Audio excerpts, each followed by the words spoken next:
Hey you guys, back with another Impact FX video for you. This video is again going to be part of the community questions series. So we've got a good one for you today, all about fear of holding. Let's get into it. All right, you guys. So this question was brought to you by Pet Solutions 727. Thank you for this question. It's actually a really good question. We do talk about this quite a bit in the mentorship. We do talk about this in the course. And the reality is this always comes back to, again, guys, a lot of your questions that I've seen in the community questions post literally has to do with the fact that you folks do not have a system. It's as simple as that. And the reality is that the reason you're so afraid of holding is that you don't know what your win rate is when you hold trades. Boom, mind blowing, right? Crazy stuff. I mean, the reality, folks, is it's that simple. But let's talk a bit about how you guys can actually get out of this funk, okay? So let's dive into this idea of fear of holding trades and why you guys don't understand the objective of price. And if you don't understand the objective of price, then you can't even hold a trade, right? You can't, it's impossible. It would absolutely be impossible to hold a trade if you don't have an objective, okay? Let's go through a few scenarios here, giving you guys some information on how you can start to hold trades longer, and then you can actually create a system that will allow the edge just to play out over a course of time, then giving you an insane amount of confidence for you guys to just go and pass these challenges or grow your accounts or do whatever it is that you want to do on a skill set that you will have for life, okay? So let's get into a few examples. Now, when we talk about trading, guys, again, it's the simple fact of the model that we've talked about more and more on this channel, and that is any sort of trending model and how price actually delivers in a trend, okay? So when price is trending, guys, this is a classic scenario of what that looks like in a actual trending market, okay? And this is the objective. This is the idea around inducement being formed. We've talked about that. Go watch the YouTube video on inducements. Even the last video, we talked about that too. So if you are looking to short this market, okay, then we have to understand that we're looking to get involved in some sort of mitigation or trend based on what the left has given us, okay? So if the left has given us some sort of bullish market structure like this, then really from a mitigation market, you'd be looking to, if you wanted to short this market, you would be looking to get involved all the way down to the last origin. It's as simple as that. And then as price comes into this origin, you will be then looking for your confirmations to get involved in the next mitigation cycle for the expansion and the new boss. Okay? It's as simple again as that. Now, what you have to understand about when you get into a trade is that price will do the exact same thing over and over, okay? Therefore, if you get involved in a trade, so if the market's bullish and you have inducement and the market comes down, sweeping the inducement and then giving you an accumulation that you can get involved in, if you enter this trade, okay, here, and you're looking to run the high, then what you have to understand is as price delivers into these new supply zones that were formed during the mitigation phase. Remember, we've talked about this before, guys. If you haven't gone and watched the mitigation video, then you need to do that as well. But in terms of this mitigation leg of structure, it's also going to form supply, right? It's also going to form supply. Therefore, in order to understand how price is going to deliver, you have to see the same models occur over here. So if price made inducement in an uptrend, sweeps the inducement, and now we're continuing in a new expansion, then why would price not create inducement during the expansion to come back down and wipe on every single supply zone? Okay, that is typically what takes place, okay? Now, depending on price delivery and the expansion that you're involved in, you might only have one pullback that creates inducement, and then boom, it just rips on you, and you're like, sweet. But the point I'm trying to make is that you can't just think that trades are just going to magically go in your direction, and you can't just think that those trades are going to go in your direction every single time, right? That just makes no sense. So let's use our logical brain instead of our emotional brain, and let's start thinking about price from a rational perspective, right? You guys, you have to be trading with a smart mind. You can't be trading with a weak mind, a mind that is so fearful of price pulling back on you because you think the markets are out to get you. No, we are trading objectively, guys. We are trading structure. We are trading with a systematic viewpoint on how price delivers new trending markets in mitigation cycles. Okay, therefore you need to learn how to hold through pullbacks, and you have to have a reference point of what block flow is and if block flow is going to hold to remain price bullish for a new boss. Okay, and that's how you learn to hold your positions. Okay, you start to actually use the opposite models that were over here to your advantage in terms of how price now needs to deliver new mitigation cycles. Okay, so I'm going to go through some trades, guys, that I've taken over the last 48 hours.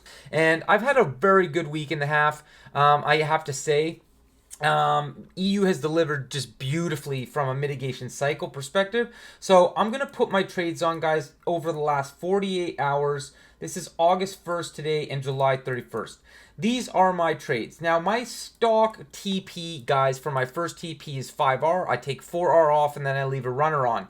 And so far, I had two trades hit 22R, 22R. Today, I had a trade that hit 5R plus a runner. That runner hit BE. 4R, that runner hit BE. And then I had a 3.5R runner because we were getting close to Asian changeover, and I don't like holding trades that are full lot size anywhere near Asian changeover. But this trade so far is still running, guys, on my MT4 at 23R. Now, obviously, I don't get 23R, guys. I did not get 40R on this. I got close to, I think, 8, 9R on these trades, and this one's running, I think, close to, what is it, about 5.5, 6R. So when you're talking about learning how to hold trades, there are aspects of the market that I could have held these trades longer, but I have very specific rules on my partials because of certain mitigation cycles. So let's talk about that. In terms of price action, if we look at a trending market, look how price delivers, guys, in a bullish trend.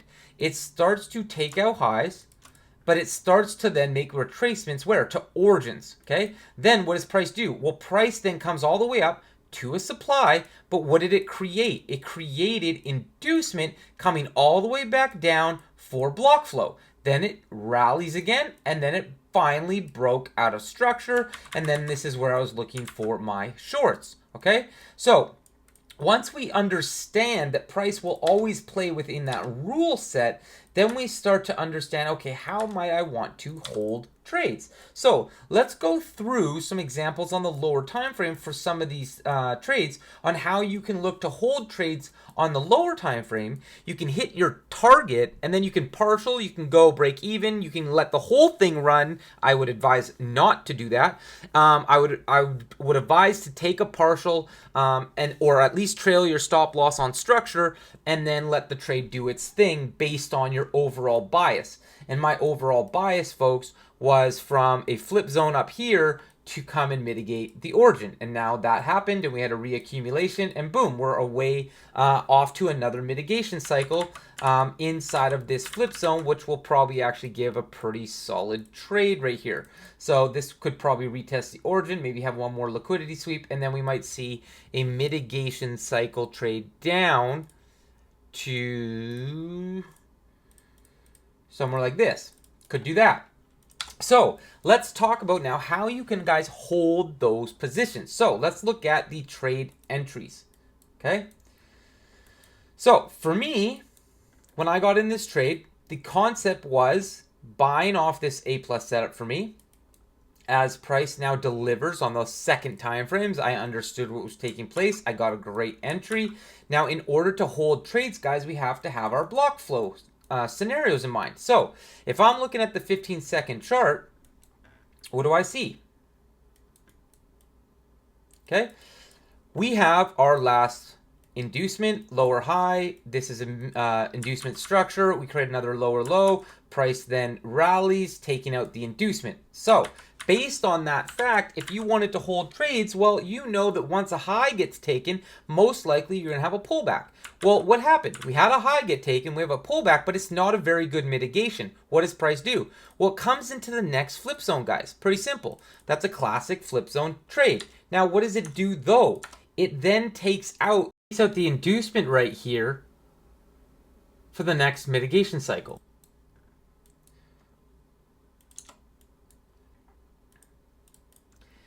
And then it comes back into the flip zone.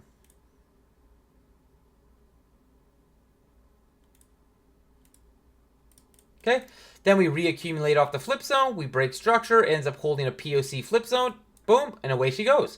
So if you guys were thinking about holding trades, well, really what you could do is you could be trading block flow, right? So you could trade order block, order block, order block, order block, order block, order block. Oh, okay, cool, we finally broke the order block. So if you were wanting to trade that way, then you would take this trade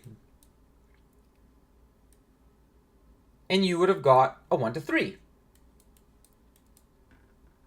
Okay, and that's trading 15-second block flow. Now that does not mean that every trade's going to go 1 to 3. This is the whole point I'm trying to make for you guys, right? Let me just clean this up. Okay, but if you start to understand higher time frame structure, okay, and you look at what is taking place on the 15-minute, well, you could say to yourself, okay, you know what? I'm going to hold to the origin of the last impulse. Okay, so impulse, mitigation, boom, mitigation, boom, impulse. So this is our last origin impulse. I would hold to here, and you can decide, am I going to partial? That's what I did today, right? And then you can leave a runner on. Or you could just say to yourself, hey, wait, if this is an order block, but we believe we're making an accumulation, then really what will take place is price will probably come to mitigate this origin and then keep going.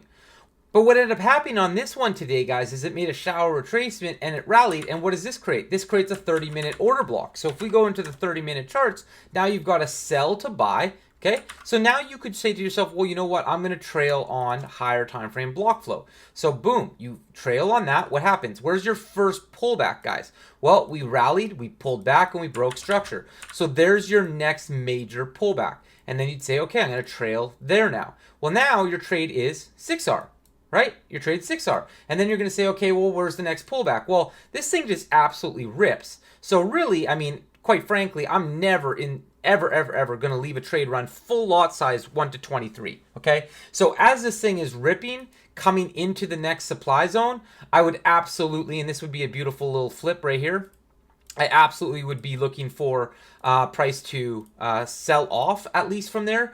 Therefore, you should have partialed. Okay, but what I'm trying to make, guys, is a systematic way that you can learn to hold trades. So let's use an example of one maybe that takes you out early, because you have to remember, guys, if we're looking at taking trades and trailing, then some trades, guys, are going to rip, they're going to come back, they might do this, and then boom, they take you out. So for instance, you're going to take a long here,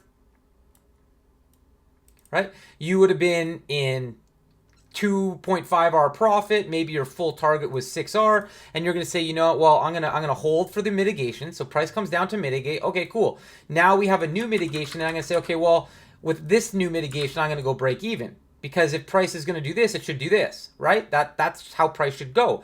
But in this trade, boom, it takes you out. No big deal. That's called an edge. It just is the way markets go sometimes.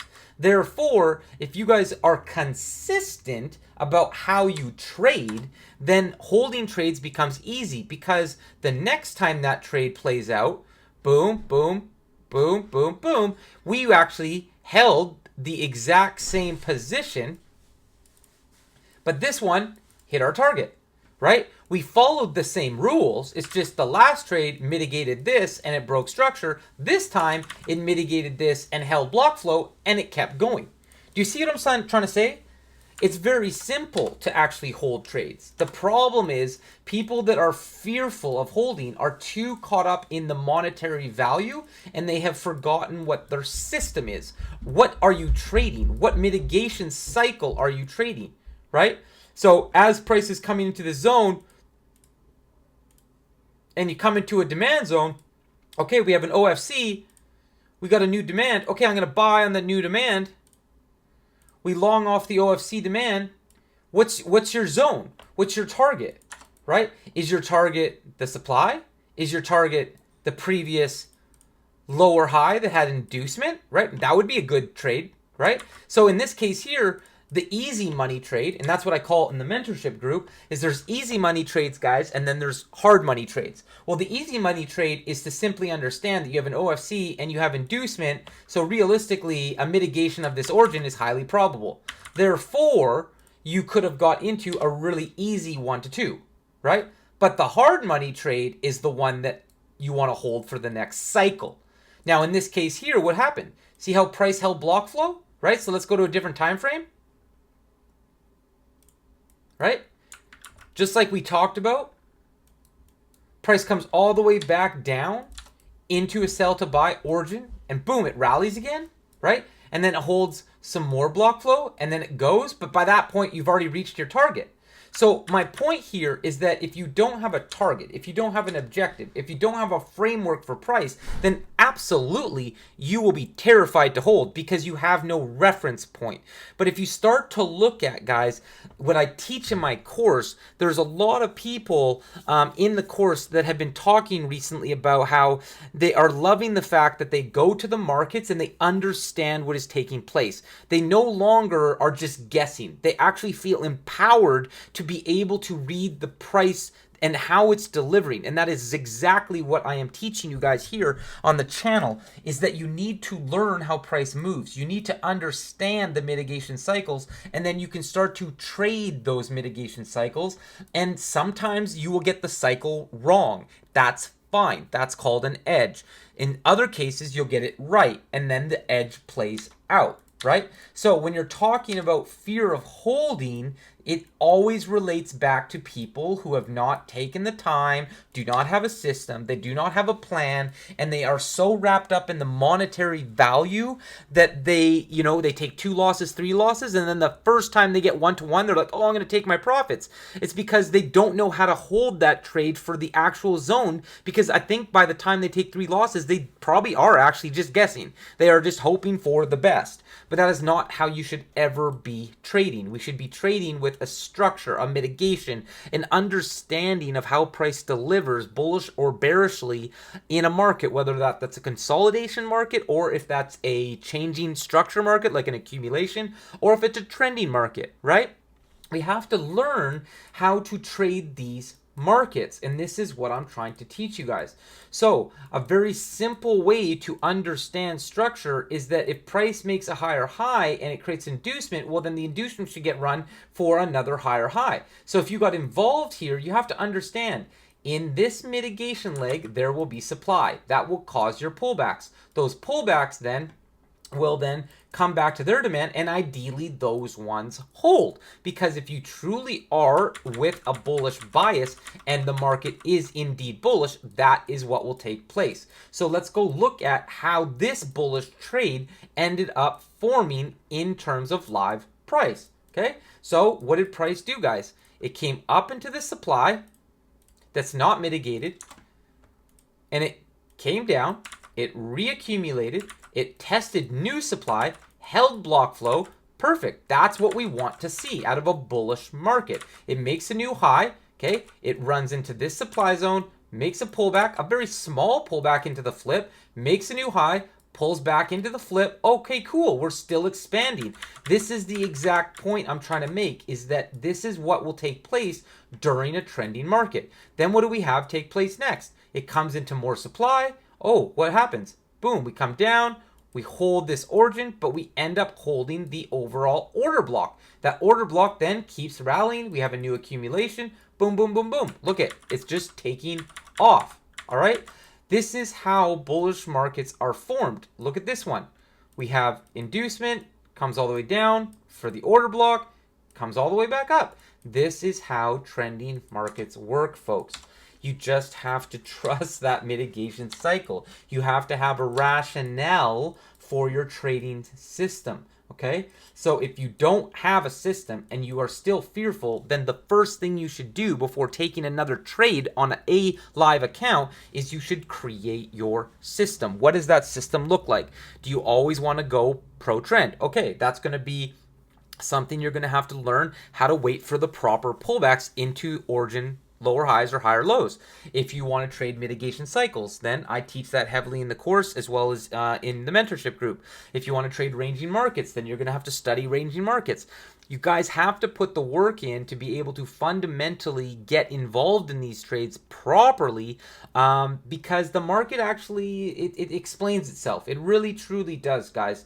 I just had a live call with the group today and we went over live price. It was printing, and it was just a great call. People really started to see how price moves, because as we're calling out each candlestick, I'm explaining the rationale of price, and it delivered so beautifully. It was such a perfect example for the group on how price will trend. And that trade, guys, that I called out, we were talking live on, was this one. This supply zone all the way back down here, and I mentioned that this would probably give us a buy, and boom, we got the sell and the buy. I did not take this actual sell, just for reference, but we called out every single 15-second, 5-second candle as price was delivering all the way down into this zone, because price tells you what it's doing. It really does. It tells you what it's doing. There's a rule that it follows by. The algorithm in the forex market or stocks or crypto, doesn't matter. They follow a set of patterns and behaviors around mitigation cycles. Okay? You just have to ride those mitigation cycles out, and you guys will be empowered to make better decisions in your overall trading journey. All right? So I'm going to leave this one there. I hope, like I said, these community series questions, guys, are going to be quick, short videos. I hope this was helpful. You know, there's not a magic pill for people that have fear of holding, but it does fundamentally come back down to your lack of a system. You really need to create that system, and then you have to test that system. And once you test that system and you believe in it based on the fact that maybe the system says you can make 10% in a month, perfect. Then follow the system and trust that edge. Right? That's what you have to do. There's no shortcut, guys, in this. There's absolutely zero shortcuts for anybody in this industry. You have to learn how to follow your rules, follow your system, and work on your psychology. It's a massive thing. So many people, guys, I post these psychology videos on my YouTube, and no one watches them. They get the lowest amount of hits, but they are the most important videos you could ever watch. I don't know why people don't watch them. I'm telling you right now, if you don't work on your mind, you don't work on your psychology, it is going to be a very difficult time for those of you trying to trade successfully, okay? So I hope this was helpful, and guys, we'll see you on the next one.